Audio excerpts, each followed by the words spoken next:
So it looks like Gina Carano's lawsuit against Disney is a slam dunk, at least according to a legal expert whom I happen to trust and know pretty well. Greetings, Culturians, legal eagles, and of course disenfranchised Star Wars fans. Today we're diving into the legal saga surrounding Gina Carano and her lawsuit against Disney. Well, Lucasfilm and Disney, or Disney Lucasfilm, I don't know. Anyway, one legal analyst's opinion is that this case is a slam dunk win for Gina Carano. So strap in, folks, because on this wild ride, there is no light speed skipping. Here we go. Now, before we get started, I'm on a bit of a subscriber drive right now. So if you wouldn't mind, the 40% of you that are currently not subscribed, if you wouldn't mind to just turn that little red button to gray, I would truly appreciate it. It takes mere seconds, it's absolutely free, and it does drive traffic to my particular channel. It also gets us closer to 20K subscribers and puts a, foot on the gas of the channel so that, well, I can grow even faster. Now with that out of the way, let's jump into this. So our pal, Legal Mindsets Andrew Esquire, is at it once again.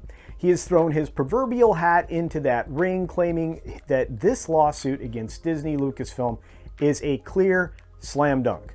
But is it really? Well, in an article that was posted by John F. Trent on That Park Place, it sure sounds like it. But let's break it down because, well, that's what we do here. Now, Carano's complaints range from wrongful termination to sex discrimination. In fact, there are 3 claims of action in all. And there are plenty of so-called legal experts out there that are weighing in on this, just not quite with the same kind of reputation for predicting outcomes as Andrew has right now. This Sarlacc pit goes very, very deep, and so down we go. Let's start first with location, where this is actually being brought.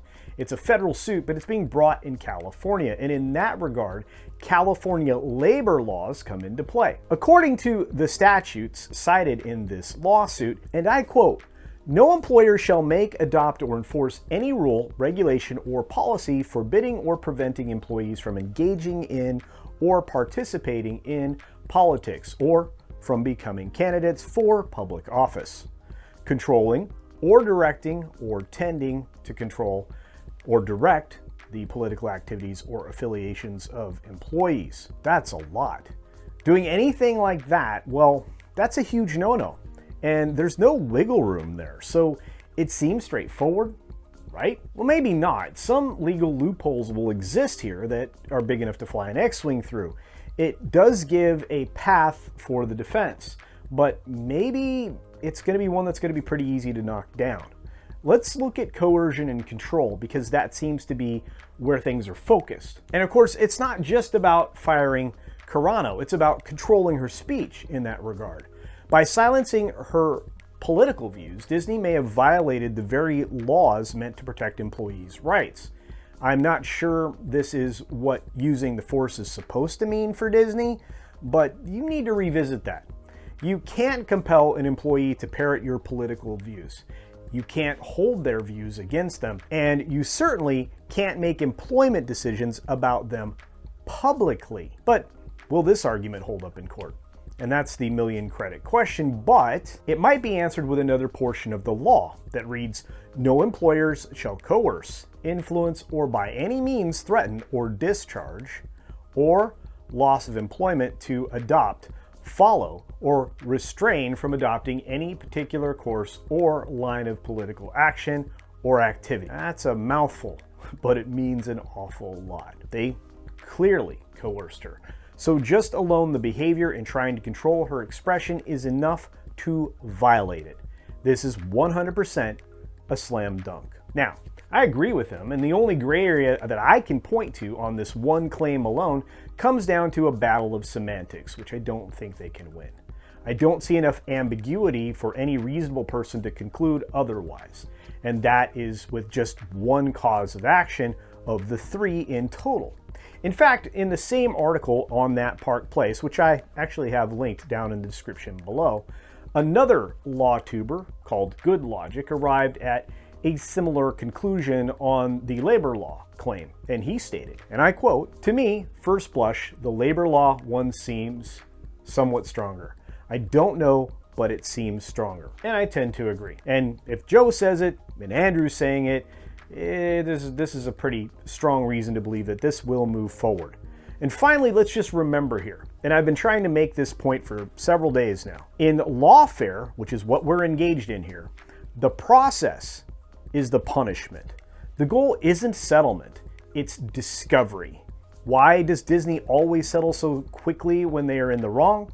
Well, it's because they can't afford having anything come out that is bad. Like the illegal practices that they allegedly participate in, some of these borderline things that are probably illegal when it comes to their hiring practices.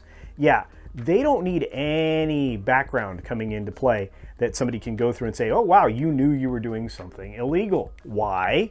Well, because once that ball is rolling, they're in real trouble, and you will see a bouquet of lawsuits show up out of the blue. So where does that leave us? Well, with Elon Musk backing the Carano lawsuit, this particular suit has all the markings of a blockbuster legal case, establishing a precedent that others can then follow to successful conclusion. But until the final verdict is in, we're left with more questions than answers, at least for now.